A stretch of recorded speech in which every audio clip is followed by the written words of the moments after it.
Hey guys, let's carry on with our create puzzle page.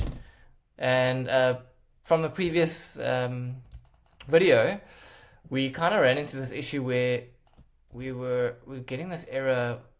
We can't have a tr appear as a child of a div, and our styles were a bit whack. Basically, because our sortable item is a div, but we need it to be a row, a table row.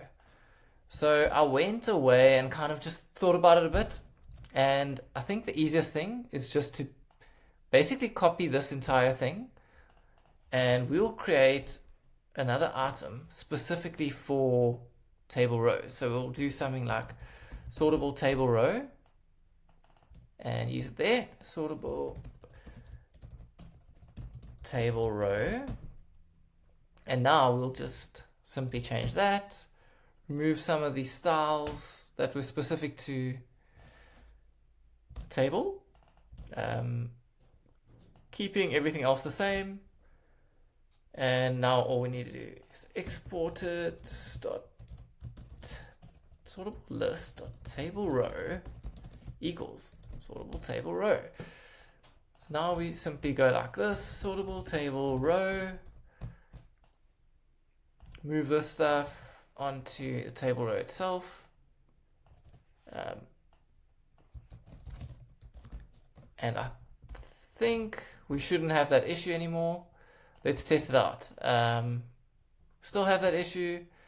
Oh no, we have a different issue, but don't worry about that. The point is, we should be able to now sort. So now we're sorting. And that is beautiful. Awesome. Happy with that. This issue over here, I found an issue, an issue for this issue in the D&D kit thing. Someone's, come across this before, and it turns out it's some accessibility feature that I'm going to try and fix with something similar to this. We have to set the container because the D&D kit is adding some accessibility stuff to this T-body. Not sure why, but it is, and we want to basically move it elsewhere. So to do that, we are just going to go accessibility container, and then we will basically use our root container query selector. And if you can't find that, just return undefined to fix the types. And then hopefully this does not, so it's going to put that accessibility stuff onto the root container and not our T-body. Awesome. Great stuff. Sorted. Excuse the pun. Okay, so sorting is good. I'm happy with that. We can sort properly. We can do everything we need.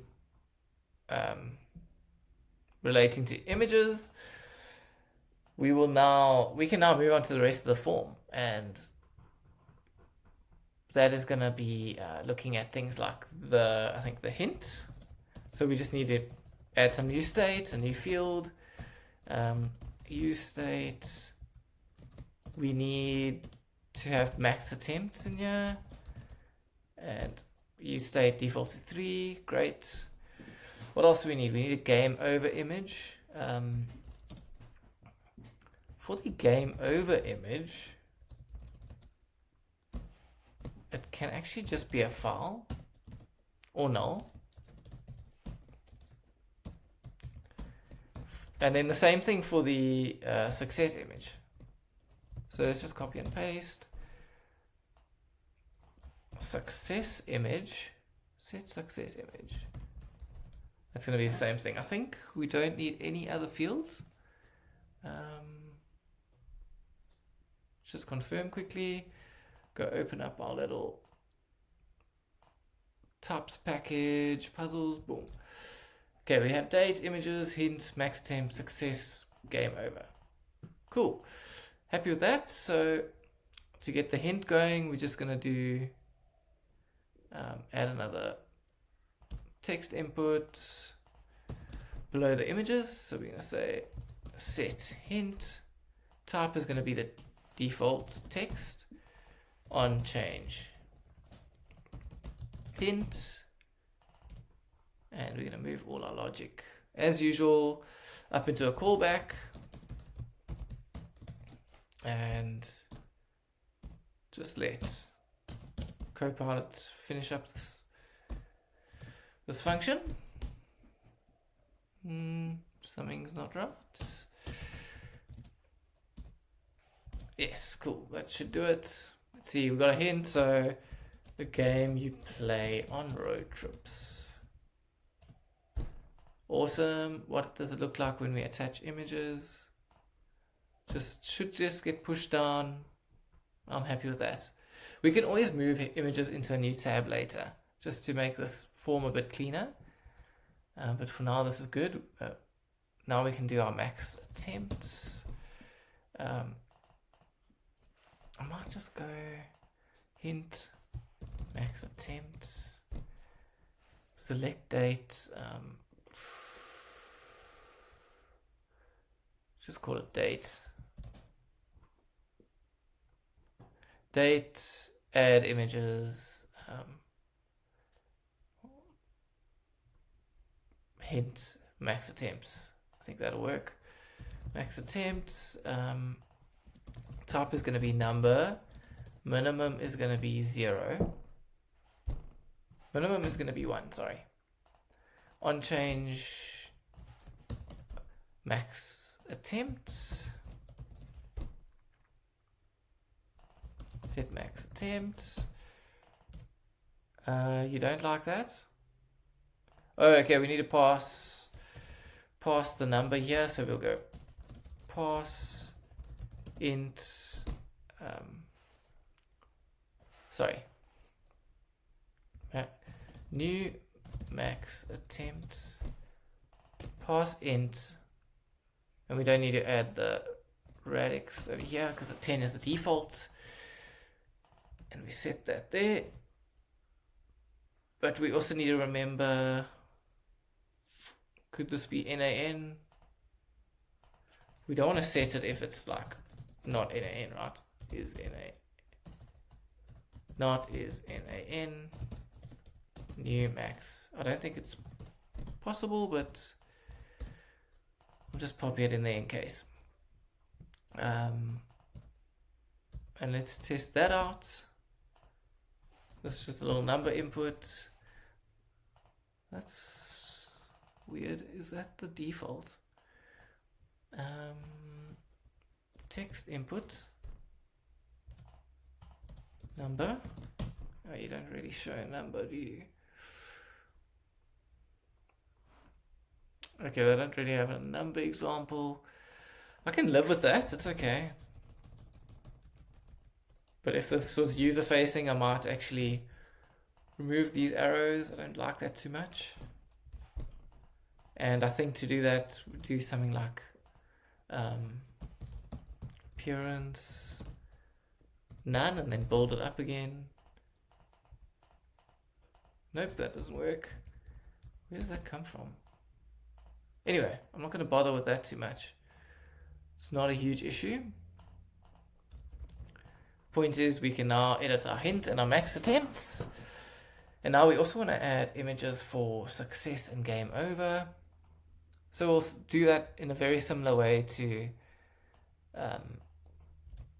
how we did these images over here.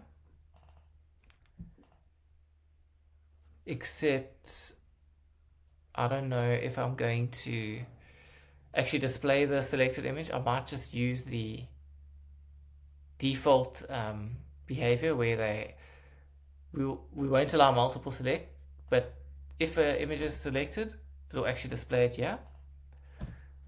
I think that'll just simplify things for us. So let's go ahead and do that. We need the file input, and we need a label.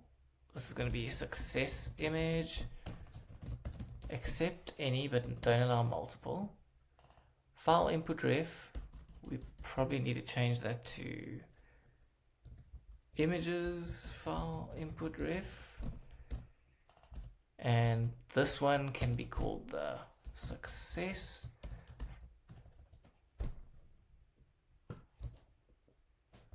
image file input ref, and the game over one, game over image file input ref.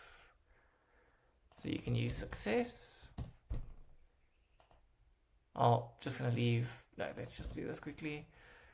Let's copy this function, plop it down here. And we're gonna go on change success image. Now, I wonder if it'll still return a file list if it's not a multiple input. Let's see. In this case, I just want to replace the existing one. So I'm going to replace the existing one. Set success image with files, whatever the first file is there. And then clear the success images file input ref. That's all I really want to do there. And if the user wants to clear it, they should be able to clear it. Or no.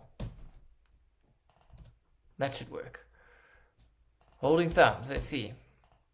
Okay, success image, choose file, success. Nothing happened. Let's have a look. Maybe because in this case I wanted to store the value.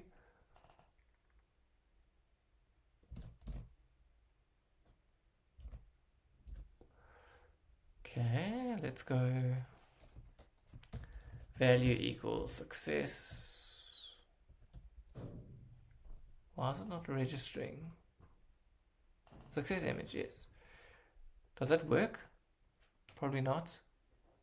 No, I don't think that's gonna work. Okay, so why console.log here, event.target.files.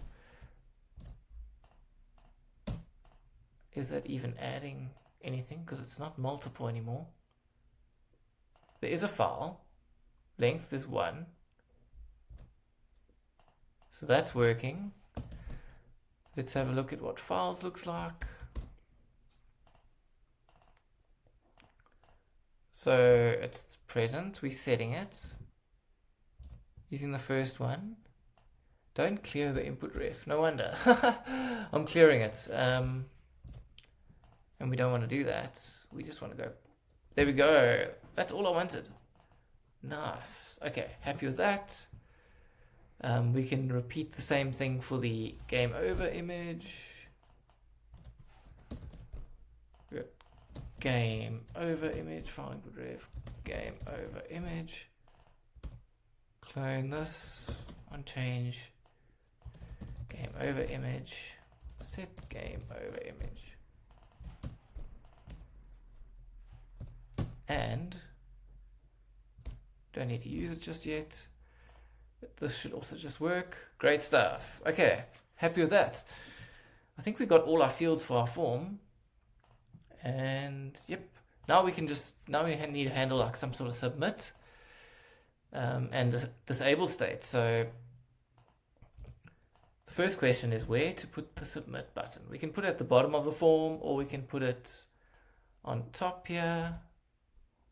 I think in terms of like HTML standard is to put a submit button as part of the form, like this type of thing. And then we need to also go type equals submit. And we can go class name button primary, button wide, submit. And that'll pop it at the bottom. That's a very yellow button. Cool, and I think this could work for us because, yeah, it sort of encourages us to go down the flow and only, get to this bottom get to this button once we've completed it. But that being said, we do need to disable this form if we don't have all the data. So to do that we need to do something like is submit disabled. So we disable it if there's no puzzle date, which I don't think is possible. No, it's possible. Okay. No puzzle date, or if, thank you for taking the fun away, Copilot. Yes, so if we don't have any puzzle images, disable it. If we don't have a hint, max attempt, success image, or game over image. But I also want to make sure that our puzzle images all have words attached to them. So we'll do something like const puzzle images have words, and it's as simple as that. Cool, let's pop you down there. And then that's our form basically. It's disabled. Let's test it out today. That's cool. Add some images, add a hint, choose a success image, choose a game over image.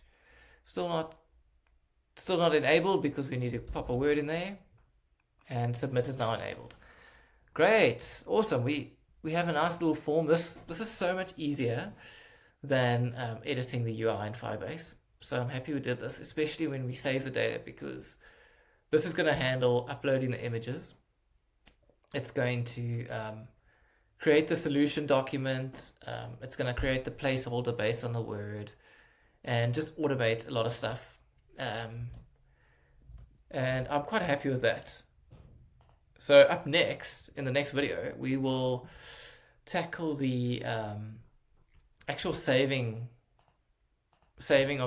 uploading images and saving all these documents, like saving the puzzle, saving the solution, and then we can look at editing, like going back to this page and clicking on an existing puzzle to load all that data into this form and then edit it. Awesome. Cool. And on that note, goodbye in Turkish. Hoşça kalın.